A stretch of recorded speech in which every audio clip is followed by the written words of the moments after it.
Hello students, आपके अपने YouTube channel we winners में आपका बहुत बहुत स्वागत है।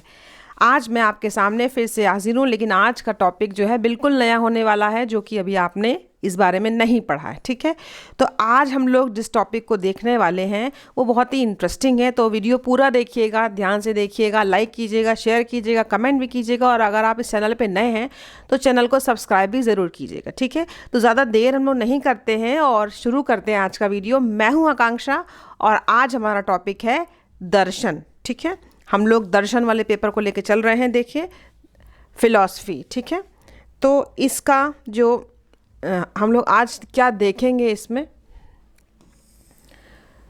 दर्शन का अर्थ देखेंगे, उसकी परिभाषाएं और दर्शन की प्रकृति और उसकी विशेषताएं। ठीक है, तो काफ़ी सारा मैटर है, अच्छे से देखिएगा। सबसे पहले हम लोग शुरू करेंगे दर्शन के अर्थ से। ठीक है, दर्शन के अर्थ से। तो दर्शन के अर्थ को जानने से पहले थोड़ा सा दर्शन की उत्पत्ति के बारे में बस यूं ही सुन लीजिए आप, क्योंकि अगर आप दर्शन तक पहुँचे हैं तो कैसे पहुँचे हैं बस ये जानिए। तो आप ये समझिए कि जो जीवन, मनुष्य का जीवन है, मनुष्य जो है वो बहुत क्या है, उसके मन में बहुत सवाल उठते रहते हैं। जैसे आपके मन में भी उठते रहते होंगे बहुत सारे सवाल, मेरे मन में भी उठते रहते हैं। तो मनुष्य कैसा होता है, जिज्ञासु होता है, हर चीज़ जानना चाहता है। जैसे कभी आपके मन में भी ये सवाल आया होगा कि ये संसार क्यों बना दिया गया। ठीक है, ईश्वर क्या है, ठीक है, ईश्वर की सत्ता कैसी है, ये ब्रह्मांड क्या है। कभी कभी सवाल उठते हैं कि ये आत्मा क्या है, ठीक है ना, कहाँ रहती है, इसका क्या उद्देश्य है। कभी कभी जब बहुत परेशानी महसूस होती है तो हम ये भी सोचते हैं कि हमारा जीवन क्यों बनाया गया, हम क्यों इस धरती पर आए, हमारा क्या उद्देश्य है। ठीक है, तो ये सारे सवाल जब मन में आते हैं, ये परेशानियां जब आती हैं, या जब कभी आपको कुछ और भी जिज्ञासाएं होती हैं जानने की कि सही गलत क्या होता है, ईश्वर क्या होते हैं, ठीक है ना, ब्रह्मांड क्या है, अच्छा बुरा क्या है, ठीक है, नैतिक अनैतिक नहीं समझ में आता। तो जब ये सारी चीज़ें कहीं होती हैं, तो जब जिज्ञासा होती है, परेशानी होती है, तो हम क्या करते हैं, सोचना शुरू करते हैं।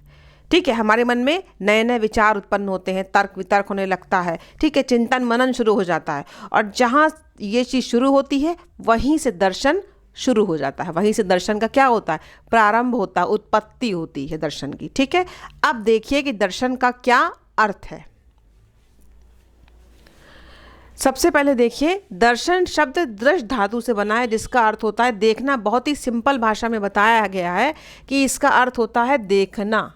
ठीक है, क्या देखना, क्या चीज़ देखना। देखिए, दृश्यते अनेन इति दर्शनम, अर्थात जिसके द्वारा देखा जाए। अब फिर सवाल है, क्या देखा जाए, जिसके द्वारा सत्य के दर्शन किए जाएं। ठीक है, किसके दर्शन किए जाएं, सत्य के, सत्य के दर्शन किए जाएं, वही दर्शन है। यानी कि दर्शन के बारे में अगर बात करते हैं तो जिस चीज़ से हम सत्य को देखें, सत्य को समझें, सत्य को जानें, वो दर्शन है। वही फिलॉसफी, उसको हिंदी में बोल रहे हैं दर्शन, क्योंकि इंग्लिश में फिलॉसफी जब हम बोलेंगे ना तो उसका हम अलग अर्थ आपको बताएंगे। ठीक है ना, लेकिन ये हिंदी को लेके चल रहे हैं हम लोग दर्शन को। तो जिस चीज़ से सत्य को देखा जाए, सत्य को समझा जाए, परखा जाए, ठीक है ना, वो सारी जो प्रोसेस, प्रक्रिया, विचारधारा, ये जो चीज़ है, इसको हम क्या कह रहे हैं, दर्शन कह रहे हैं। ठीक है, सिंपल है और आसान भाषा में मैंने बताया भी आपको। दर्शन शब्द की व्युत्पत्ति के आधार पर जीवन, जगत और जगदीश्वर, जगदीश्वर मीन्स ईश्वर के बारे में बात कर रहे हैं।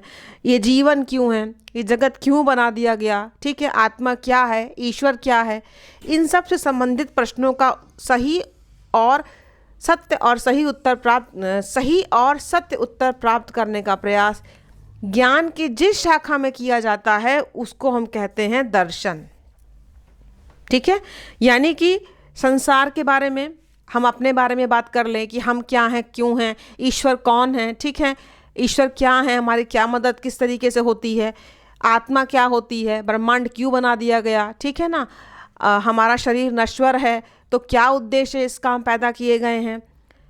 नेक्स्ट है, सही गलत क्या होता है, नैतिक अनैतिक क्या होता है। तो ये सारे विचार, जब आप इन सब बातों पे विचार करते हैं जिस शाखा से, उसको ही दर्शन कहा जाता है। ठीक है, तो साधारण शब्दों में इसका अर्थ होता है देखना, दृश्यते अनेन इति दर्शनम, जिसके द्वारा देखा जाए अथवा जिसके द्वारा सत्य के दर्शन किए जाएं वो दर्शन है। ठीक है, ये 2 लाइनें आपके लिए बहुत इंपॉर्टेंट है, इसको आप ध्यान रखिए। हिंदी का दर्शन शब्द अंग्रेजी भाषा के फिलॉसफी शब्द का पर्याय है। इंग्लिश में इसको क्या बोलते हैं? फिलॉसफी बोलते हैं। हमने कहा ना कि दर्शन अलग अर्थ देता है और फिलॉसफी अलग अर्थ देता है। अब हम उसका इंग्लिश में उसको फिलॉसफी बोलते हैं, तो फिलॉसफी का मीनिंग हम देखेंगे क्या होता है। ठीक है, देखिए फिलॉसफी का मीनिंग क्या है, इसको देखिए। अंग्रेजी भाषा के फिलॉसफी शब्द की उत्पत्ति ग्रीक भाषा के, पूछा जाता है सवाल कि कौन सा जो है वो भाषा के शब्द इसमें लिए गए हैं, तो आप ग्रीक भाषा बताएंगे। ठीक है ना, ग्रीक भाषा के 2 शब्दों फिलॉस तथा सोफिया से हुई है। फिलॉस का अर्थ है प्रेम और सोफिया का अर्थ है ज्ञान। ठीक है, तो यहाँ पर हमने एक शब्द लिया फिलॉसफी, और फिलॉसफी जो है इस शब्द की उत्पत्ति ग्रीक भाषा के 2 शब्दों से हुई है। कौन सा शब्द है? देखिए, एक आपका शब्द है फिलॉस, ठीक है, फिलॉस, ये देखिए ये एक शब्द है फिलॉस, और दूसरा शब्द है सोफिया। ये दोनों शब्दों से हुई है। तो फिलॉस का क्या अर्थ बताया मैंने? प्रेम, प्रेम, अनुराग। ठीक है, ये देखिए। ठीक है, और सोफिया का क्या अर्थ है? विद्या या ज्ञान। ठीक है, ये क्लियर हो रहा है? फिलॉस और सोफिया शब्द से मिलके बना है, तो इसका कुल मिला के अर्थ क्या बना? तो फिलॉसफी शब्द का अर्थ क्या बना, इसको देखिए। ज्ञान के प्रति प्रेम, लव ऑफ विजडम। क्या बना? ज्ञान के प्रति प्रेम। यहाँ 2 शब्द हमने लिए हैं, इसका ही अर्थ बता रहे हैं। फिलॉस का अर्थ है प्रेम और सोफिया का अर्थ है विद्या या ज्ञान। तो फिलॉसफी का अर्थ होता है ज्ञान के प्रति प्रेम। तो फिलॉसफी शब्द की व्युत्पत्ति के आधार पर ज्ञान की खोज करने और उसके वास्तविक रूप को समझने की कला को दर्शन कहते हैं।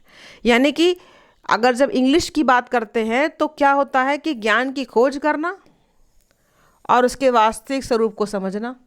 ज्ञान से प्रेम का मतलब क्या है? ज्ञान को ढूंढना, उसको खोजना और उसको समझना, ये कहलाता है फिलॉसफी। तो हमने 2 शब्द आपको बताए थे। 2 शब्द में एक तो हमने आपको इंग्लिश में बताया, एक हमने आपको हिंदी में बताया। ठीक है, एक हमने आपको हिंदी में बताया। इसको देख लीजिए आप, क्योंकि ये इंपॉर्टेंट है। 2 चीज़ें आपको बताई थी, ऊपर वाला भी चाहे देख लीजिए इसको। देखिए, एक मैंने दर्शन बताया। दर्शन का अर्थ होता है देखना। दृश्यते अनेन इति दर्शनम, अर्थात जिसके द्वारा देखा जाए, जिसके द्वारा सत्य के दर्शन किए जाएं। क्योंकि ये सत्य ही तो है कि हम जाने कि हमारा जीवन क्यों है, ये ब्रह्मांड क्यों है, ईश्वर क्या है। कोई भी जिस भी सत्य को आप जानना चाहते हो वो दर्शन से आप प्राप्त कर सकते हैं। ये तो हिंदी का हो गया था। और जब हमने इंग्लिश की बात कर ली तो इंग्लिश में इसको ग्रीक भाषा के 2 शब्दों से बनाया था हमने मिला करके, और वो था फिलॉस फॉर सोफिया। ये देखिए, फिलॉस प्लस सोफिया। ठीक है, ये 2 शब्द थे और इसका अर्थ था ज्ञान से प्रेम। तो ज्ञान की खोज करना, उसके वास्तविक स्वरूप को समझना ही फिलॉसफी है। समझ में आया? ये दोनों चीज़ें आपकी दर्शन का अर्थ हो गई। ठीक है, अब देखिए आगे हमने कुछ दर्शन की परिभाषाएं ली है। इसको आप देखिएगा कि इससे क्या होगा। जब आप इसको देखेंगे तो आपको क्लियर होगा जो अभी हमने पहले पढ़ा। और दूसरा, आप जब आंसर लिखेंगे तो भी आपको ये परिभाषाओं का यूज़ करना है। ठीक है, हिंदी या इंग्लिश जिसमें भी आप चाहें कर सकते हैं। इंग्लिश में भी लिखेंगे तो उसके भी नंबर काफ़ी अच्छे मिलते हैं।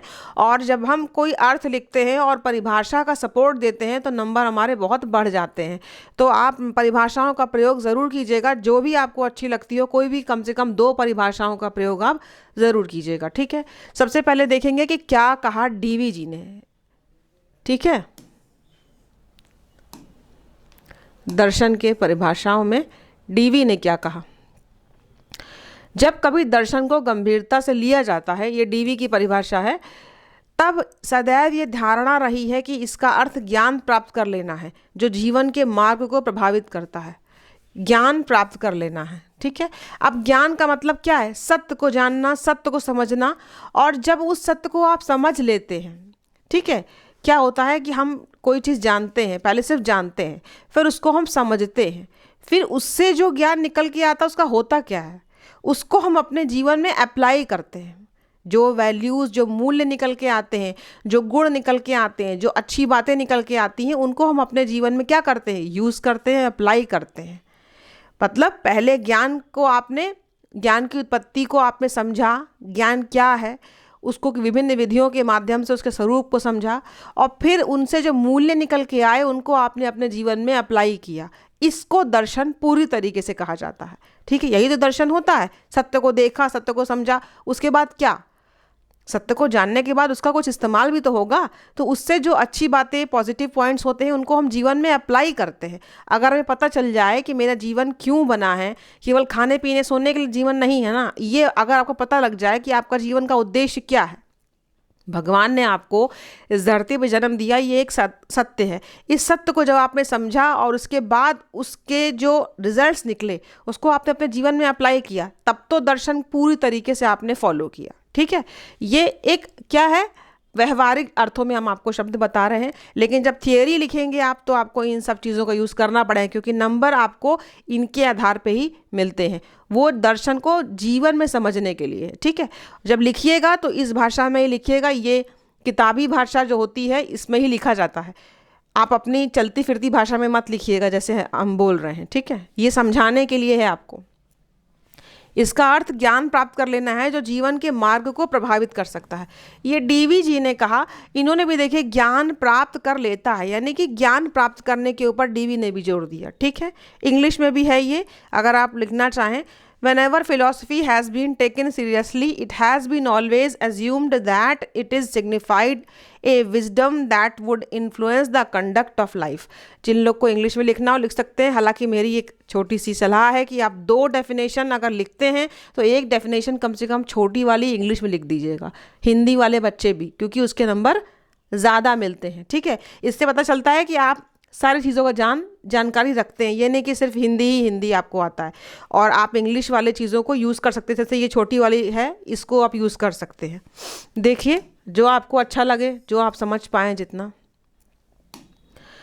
प्लेटो, देखिए अब प्लेटो की छोटी सी है, पदार्थों के यथार्थ स्वरूप का ज्ञान प्राप्त करना ही दर्शन है। बहुत छोटे शब्दों में कहा कि philosophy aims at A knowledge of eternal nature of things.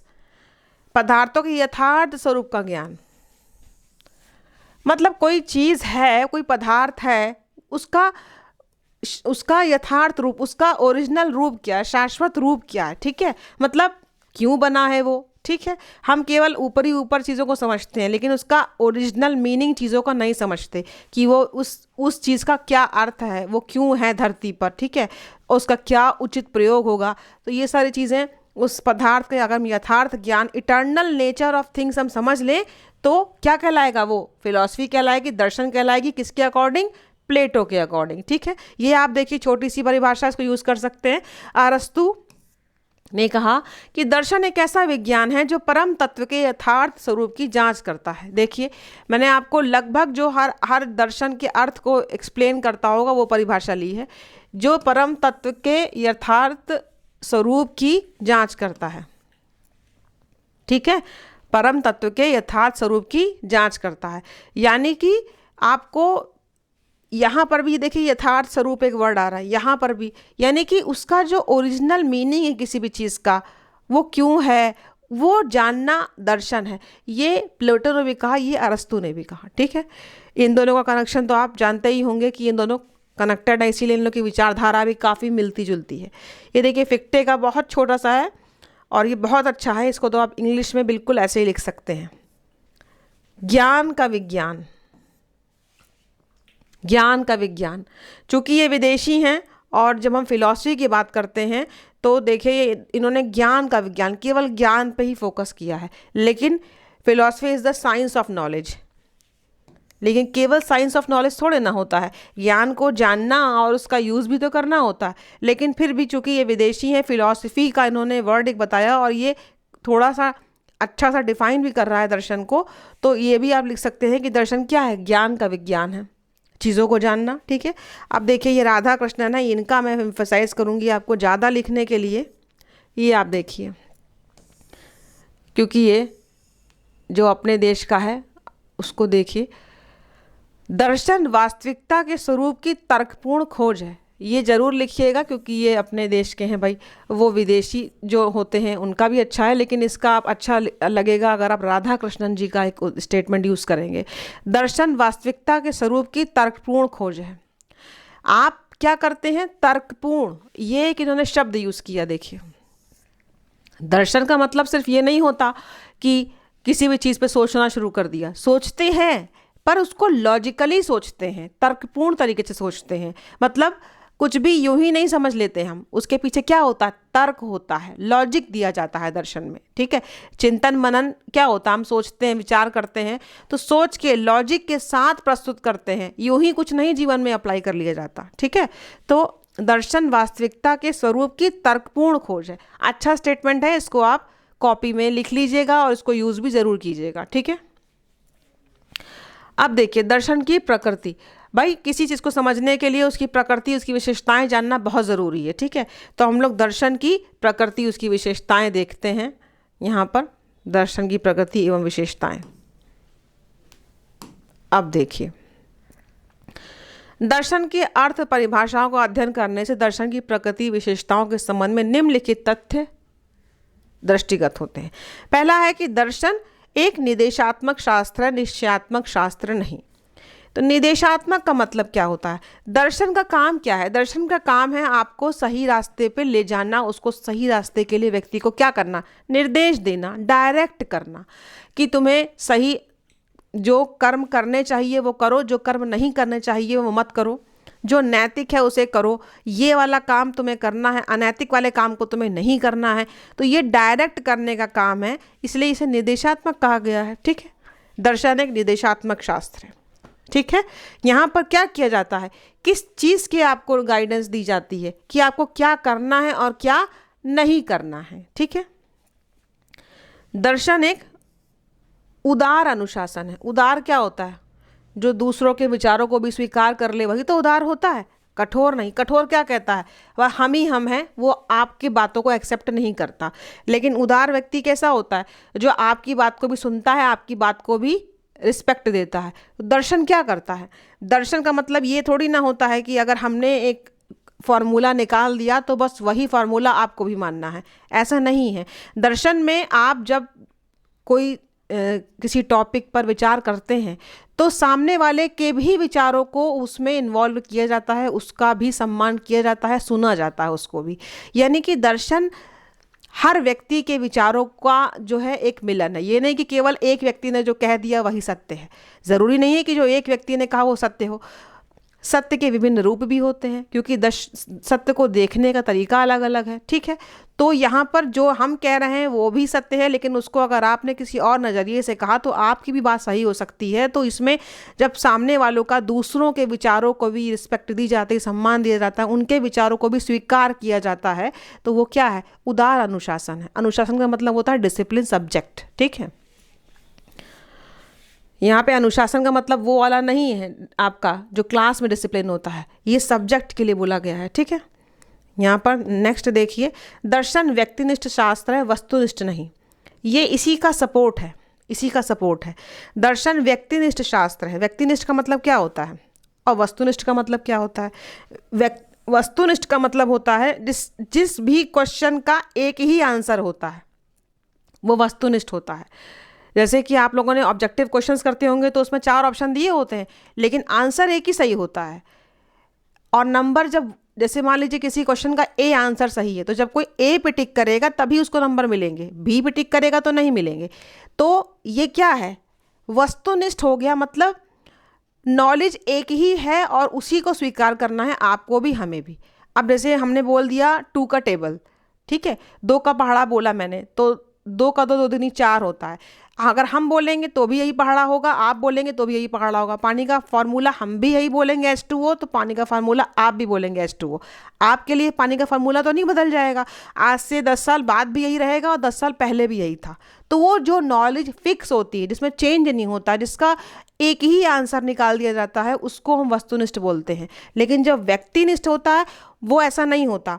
उसका मतलब क्या होता है कि चीज़ें वैरी करती हैं, चीज़ें बदलती रहती है। जैसे मैंने ये टी शर्ट ब्लैक पहना है, हो सकता है किसी को अच्छा लग रहा हो सकता है किसी को ब्लैक ना अच्छा लग रहा हो, लेकिन किन्हीं बच्चों के लिए ब्लैक बहुत अच्छा होगा, किन्हीं के लिए नहीं। तो यहाँ पर क्या है, क्या ब्लैक बुरा कलर है? नहीं, ये तो पसंद है आपकी या मेरी। यानी कि यहाँ पर व्यक्तिनिष्ठ का मतलब जो हमारे अपने विचार हैं, और विचार सबके अलग अलग होते हैं। समझ में आया? यानी कि अगर मैंने कोई एक आपसे पूछा शिक्षा क्या है, तो आप शिक्षा के बारे में परिभाषाएं, एक परिभाषा नहीं है ना, आप उसको 10 बच्चे 10 तरीके से डिफाइन करेंगे, 10 सही है। हम तो ये नहीं कह सकते कि कोई गलत है, कि कोई शिक्षा को एक प्रक्रिया बताएगा, ठीक है। कोई कहेगा कि शिक्षा जो है वो व्यक्ति के जीवन में, व्यवहार में परिवर्तन है, तो दोनों ही सही है ना, वो प्रक्रिया भी है और व्यक्ति के व्यवहार में परिवर्तन भी करती है। यानी कि जो विचार, जिसमें सबके विचार स्वीकार किए जाते हों, जिस विषय पर सबके विचार अलग अलग होते हैं पर सब सही हैं, क्योंकि यहाँ पर क्या है, हर व्यक्ति की सोच अलग है, हर व्यक्ति की समझ अलग है, हर व्यक्ति चीज़ों के नज़रियों को अलग तरीके से देखता है। इसलिए इसको क्या कहा गया, व्यक्तिनिष्ठ शास्त्र। मतलब किसी एक टॉपिक पे अगर हमने चिंतन मनन और सोचना शुरू कर दिया, तो आप भी सोच सकते हैं, मैं भी सोच सकती हूँ, और हम लोगों के विचार कहीं अलग भी हैं, पर गलत नहीं है, गलत नहीं है। पानी का फार्मूला तो है नहीं कि मैंने H2O की जगह HO2 कर दिया तो गलत हो गया। ये तो एक विचार है, और विचार आपके भी सही हैं, विचार मेरे भी सही हैं, ठीक है। इसीलिए ये क्या है, व्यक्तिनिष्ठ शास्त्र है। समझ में आ गया? अब देखो इसको, दर्शन अनुभव, परिकल्पना एवं तर्क पर आधारित है, प्रयोग सिद्ध विज्ञान नहीं। विज्ञान तो ये है ही नहीं बिल्कुल भी, ठीक है ना। भाई दर्शन को लेके कोई लेबोरेटरी में आप कोई वो तो नहीं कर सकते ना प्रैक्टिकल, क्योंकि यहाँ पर एक रिजल्ट तो आना नहीं है, यहाँ पर तो विभिन्न रिजल्ट्स आएंगे, बहुत सारे लोग बोलेंगे, बात करेंगे, तो क्या है, उस पर क्या करेंगे, जो आप जीवन में अनुभव करेंगे, ठीक है। अब आत्मा को लेके आपके अपने कुछ विचार होंगे, ईश्वर को लेके आपको अपने कुछ विचार होंगे, आपने कुछ अनुभव किया होगा अपने जीवन में, वो आपका दर्शन बना। कुछ परिकल्पनाएं बनाई, कुछ लॉजिक दिए आपने कि भाई ईश्वर को लेके मेरे ये अनुभव रहे, तो ईश्वर ऐसा होता है। लेकिन ज़रूरी नहीं है कि दूसरे के अनुभव भी वैसे रहे हों, ठीक है ना। उसने ईश्वर को दूसरे रूप में पाया, ठीक। तो ये क्या है, इस पे आधारित है, पर ये प्रयोग सिद्ध नहीं है। हम ईश्वर पे, आत्मा पे कोई जाकर के लेबोरेटरी में क्या नहीं कर सकते, कोई एक्सपेरिमेंट नहीं कर सकते, ठीक है ना। दर्शन का प्रत्येक व्यक्ति से किसी न किसी रूप में संबंध है, क्योंकि हर व्यक्ति के विचार हैं, हर व्यक्ति के पास विचार होते हैं, ठीक है ना। इसीलिए वो हर व्यक्ति से रिलेटेड है। भाई दर्शन का मतलब यही है ना कि विचारधारा, कोई सोच, कोई समझ किसी चीज़ पर लेकर के, तो हर व्यक्ति के पास विचार होते हैं, इसीलिए दर्शन हर व्यक्ति से रिलेटेड होता है, ठीक है। नेक्स्ट है, दर्शन ज्ञान के लिए नहीं अपितु जीवन के सर्वोच्च लक्ष्य के लिए होता है। दर्शन के ज्ञान से जीवन का दिव्य रूपांतरण होता है। दर्शन ज्ञान के लिए नहीं, मतलब क्या केवल आपने किसी चीज़ को जान लिया बस यहीं तक सीमित हो जाना चाहिए? नहीं ना। अगर आपने किसी चीज़ का नॉलेज ले लिया, मान लीजिए आपने ये जान लिया कि हमारा जीवन क्यों बना, हम क्यों धरती पे आए, तो क्या करेंगे आप? अपने जीवन को एक सही रास्ते पे लेके जाएंगे ना। अपने जीवन के उद्देश्य जो आपको लगता है कि मैं आया हूँ इसलिए मैं ये काम करूँ ताकि मेरे जीवन के ये उद्देश्य पूरे हों, ना कि केवल ज्ञान हो गया। केवल ज्ञान नहीं होना, केवल ज्ञान नहीं है, ज्ञान के आधार पे बदलाव भी तो लाना आपको अपने जीवन में, ठीक है। तो जीवन के जो सर्वोच्च उद्देश्य हैं उनको प्राप्त करना, और जीवन को क्या करना, बदलना, ट्रांसफॉर्म करना, ठीक है, अच्छी तरीके से। अगर हमने दर्शन को समझा और जितने भी अनैतिक काम हैं वो छोड़ दिए, ठीक है, तो हम क्या कर पाए, दर्शन को समझ पाए वास्तविक तौर पे। केवल किताब पढ़ लेना ही तो दर्शन नहीं है ना, केवल किसी विचार के ऊपर समझ लिया और वहीं तक छोड़ दिया नहीं, उसको आपको क्या करना है, अपने लाइफ में अप्लाई भी तो करना है। जीवन कैसे बदलेगा बिना अप्लाई किए? नहीं ना, ठीक है। दर्शन में शारीरिक, मानसिक, बौद्धिक, आध्यात्मिक पक्षों का समन्वय होता है। दर्शन के सभी एस्पेक्ट होते हैं, ठीक है, शारीरिक, मानसिक, बौद्धिक। भाई शरीर मस्तिष्क से तो सोचते हैं आप, ठीक है, मानसिक है, मन से सोचते हैं, यहाँ पे हृदय भी अप्लाई होता है। आप कुछ अनुभव करते हैं मन में अपने, तो उनको मस्तिष्क से सोचते हैं। आईक्यू, तर्क कैसे दिया जाता है? तर्क तो हार्ट से नहीं होता ना, तर्क तो दिमाग से होता है ना, लॉजिक देते हैं। बौद्धिक है, आध्यात्मिक है, क्योंकि यहाँ पर हम ईश्वर की बात भी करते हैं, आत्मा की बात भी करते हैं, अच्छे बुरे की बात भी करते हैं। तो यहाँ पर ये सारे पक्ष जो हैं आपके दर्शन में अप्लाई हो जाते हैं, ठीक है। नेक्स्ट है, दर्शन में आत्मचिंतन, आत्म अनुभूति को महत्व दिया जाता है। कई बार ये नहीं होता कि केवल आप डिस्कस करते हैं वो दर्शन है। दर्शन में क्या होता है, खुद बैठ के सोचा भी जाता है, उन चीज़ों को महसूस भी किया जाता है, ठीक है। जैसे कि मैंने आपको बताया, अभी आपने बोला ईश्वर के लिए, तो ईश्वर को आपके अनुभव कुछ इतने बड़े जीवन में कभी ना कभी आपने ईश्वर को किसी रूप में अनुभव जरूर किया होगा। तो वो आत्म अनुभूति है, वो खुद की अनुभूति, खुद के अनुभव हैं। और आपको चिंता करना, आपको चिंता नहीं, चिंतन है थिंकिंग। चिंतन करने पे मजबूर करता है वो, कि आपने जो है ये आत्मचिंतन वर्ड है, देखिए, ये आप इसको सोचने पे ज़रूर मजबूर होते हैं कि हम जो है ईश्वर के बारे में हमने ऐसा अनुभव किया, तो ईश्वर की सत्ता कैसी है, ठीक है। तो हमने तो उदाहरण लिया ईश्वर का, आप कोई भी टॉपिक ले सकते हैं इस तरीके का। तो ये आत्म अनुभूति का और आत्मचिंतन का विषय है, ठीक है, क्योंकि यहाँ पर विचार और सोच और तर्क शक्ति, इन सब का ही रोल होता है, ठीक है। दर्शन सभी विषयों एवं अध्ययन विषयों का मार्गदर्शन करता है। सारे सब्जेक्ट्स जो होते हैं उनको क्या करता है, गाइड करता है दर्शन। क्योंकि हमें पहले ये तो पता होना चाहिए कि हम सही और गलत में फ़र्क समझे, तभी तो हम करिकुलम बनाएंगे कि ये वाला बच्चे को सही रास्ते पे लेके जाएगा, ये वाला बच्चे को गलत रास्ते पे लेके जाएगा। तो पहले तो पाठ्यक्रम बनने के पहले ही पता होना चाहिए कि क्या रखा जाए, क्या ना रखा जाए, बच्चे का डेवलपमेंट कैसा होगा। तो दर्शन गाइड करता है कि आपको सही और गलत में फ़र्क बताता है। इसलिए दर्शन हर सब्जेक्ट को भी क्या करता है, मार्गदर्शन करता है, ठीक है। भाई आपने उद्देश्य लिए, ठीक है, लेकिन दर्शन क्या करता है, आपके जीवन के उद्देश्य बताता है कि हमें इन उद्देश्यों को रखना है और ये उद्देश्य नहीं रखने हैं। तो अगर आप यही बात करेंगे तो सारे सब्जेक्ट से तो उसको जोड़ना ही पड़ेगा, क्योंकि हर सब्जेक्ट का कोई ना कोई उद्देश्य होता है, ठीक है। ऐसे ही सारे पार्ट होते हैं जहाँ पे दर्शन हमें क्या करता है, गाइड करता है, ठीक है। नेक्स्ट है, दर्शन में यथार्थ की प्रकृति, ब्रह्मांड के स्वरूप और व्यक्ति के अस्तित्व के विषय में तार्किक विवेचना किया जाता है। एक शब्द हम बार बार बोलते हैं, लॉजिक, तार्किक विवेचना। बातें तो की जाती हैं, चिंतन तो किया जाता है, लेकिन तर्क के साथ किया जाता है। बिना तर्क के यूं ही कुछ नहीं मान लिया जाता। भाई आप बहुत सोचेंगे, चिंतन करेंगे, थिंकिंग प्रोसेस आपकी जब बढ़ जाएगी तो कोई ना कोई तर्क के आधार पर ही आप किसी फैसले पे पहुंचेंगे। तो जो भी ये यथार्थ की प्रकृति, यथार्थ माने सच की प्रकृति, रियल, यथार्थ माने रियल क्या है, वास्तविकता क्या है, उसके नेचर को समझेंगे, ब्रह्मांड को समझेंगे, व्यक्ति का अस्तित्व क्यों है, हम और आप इस धरती पे क्यों हैं, ये सारी चीज़ें जब समझेंगे तो इसके पीछे हमें लॉजिक देना होगा, ठीक है। लॉजिक के साथ बात की जाती है यहाँ पर, ठीक है। आगे देखिए,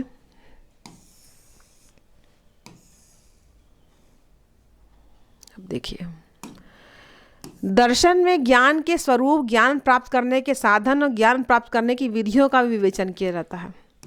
ये हमने आपको बोला था ना कि दर्शन में केवल ज्ञान, ये नहीं कि केवल ज्ञान प्राप्त कर लिया। पहली बात तो ज्ञान क्या है, इसको समझिए आप, ज्ञान क्या है। लेकिन ज्ञान क्या है ये हमने देखा कि भाई ये ज्ञान है मान लीजिए, लेकिन उस ज्ञान को आप प्राप्त कैसे करेंगे, कोई तो मेथड होगा। तो वो जो मेथड होते हैं वो भी, ज्ञान प्राप्त करने के तरीके क्या हैं। जैसे मैंने कहा कि कोई एक सत्य है, उस सत्य को जानने के लिए हमने एक मेथड अपनाया, लॉजिकल मेथड। हम लॉजिक लगाएंगे और फिर पता करेंगे कि ये है कि नहीं सत्य, और अगर होगा तो उसके पॉजिटिव पॉइंट्स को हम अपने जीवन में अप्लाई कर लेंगे, ठीक है। तो ये मैंने एक उदाहरण दिया आपको। ज्ञान प्राप्त करने के साधन और इसकी विधियाँ, ये सब दर्शन में ही क्या होता है, तय किया जाता है, ठीक है। दर्शन में आचरण संबंधी विषयों पर विचार किया जाता है, मतलब सही गलत में फ़र्क करना, क्या आचरण उचित है, क्या आचरण अनुचित है, क्या कर्म करने चाहिए, क्या कर्म नहीं करने चाहिए। तो सही दिशा में जो ले जाने का काम था दर्शन का था ना, इसीलिए वो आचरण संबंधी विषयों पे विचार भी करता है, ठीक है। दर्शन में सौंदर्य निर्णय एवं व्यवहारिक सौंदर्य की सात्विक व्याख्या की जाती है। सौंदर्य निर्णय का मतलब सत्य की सुंदरता, कोई चीज़ जितनी साफ, जितनी सत्य होगी वो चीज़ उतनी सुंदर होगी, क्योंकि वो परमानेंट है, इटर्नल है, शाश्वत सत्य है, वो बदलेगा नहीं, तो वही सुंदर है। सुंदरता क्या है? चेहरे की सुंदरता तो नहीं रह जाएगी ना, बूढ़े हो जाएंगे। लेकिन जो सत्य है, जो चीज़ हमेशा रहने वाली है, वो वास्तविक सौंदर्य उसमें होता है। तो उसकी व्याख्या यहाँ पर, सत्य की व्याख्या यहाँ पर की जाती है। ठीक है। दर्शन जीवन को आलोकित करता है, बिल्कुल आलोकित करता है, क्योंकि जीवन के हर पहलू पर तो दर्शन का रोल दिखाई पड़ता है। दर्शन ही नहीं है तो हम तो समझ ही नहीं पाएंगे ना जीवन क्या है, जीवन का उद्देश्य क्या है। बाकी चीज़ें तो बाद में आती हैं ना। तो हमारे विचार ही हमें प्रभावित करते हैं, दूसरों के विचार बाद में प्रभावित करते हैं। आपकी क्या सोच है ये आपको पहले प्रभावित करती है। अगर आपको पता है कि आपको सही रास्ते पे चलना है तो कोई भी व्यक्ति आपको गलत रास्ते पे नहीं ले जा सकता। लेकिन अगर आपकी ही सोच गलत है तो यहाँ पर आपके जीवन को तो आलोकित करता है, आपका दर्शन बताता है कि ये करिए, ये मत करिए। ठीक है। दर्शन का शिक्षा से गहरा संबंध है, बिल्कुल। अगर ना होता तो हम लोग अपने एजुकेशन सब्जेक्ट में इसको पढ़ ना रहे होते। ठीक है। आज हम एजुकेशन में दर्शन को पढ़ रहे हैं, तो आप इससे समझ सकते हैं कि दर्शन का शिक्षा से कितना गहरा संबंध है और कहाँ कहाँ अप्लाई होता है। ये आगे के पॉइंट्स में, आगे के जो चैप्टर्स हैं उनमें कवर किया जाएगा। ठीक है। तो ठीक है, मुझे लगता है, उम्मीद करते हैं कि आज का दर्शन का टॉपिक आपको जो है वो क्लियर हो गया होगा, और इसमें ऐसा कुछ मैंने नहीं छोड़ा समझाने के लिए कि आपको लगे कि मैडम ने यहाँ छोड़ दिया है। तो उम्मीद करते हैं आज का टॉपिक आपको बढ़िया से समझ में आया होगा। मिलते हैं दर्शन के ही किसी नेक्स्ट टॉपिक में। जय हिंद।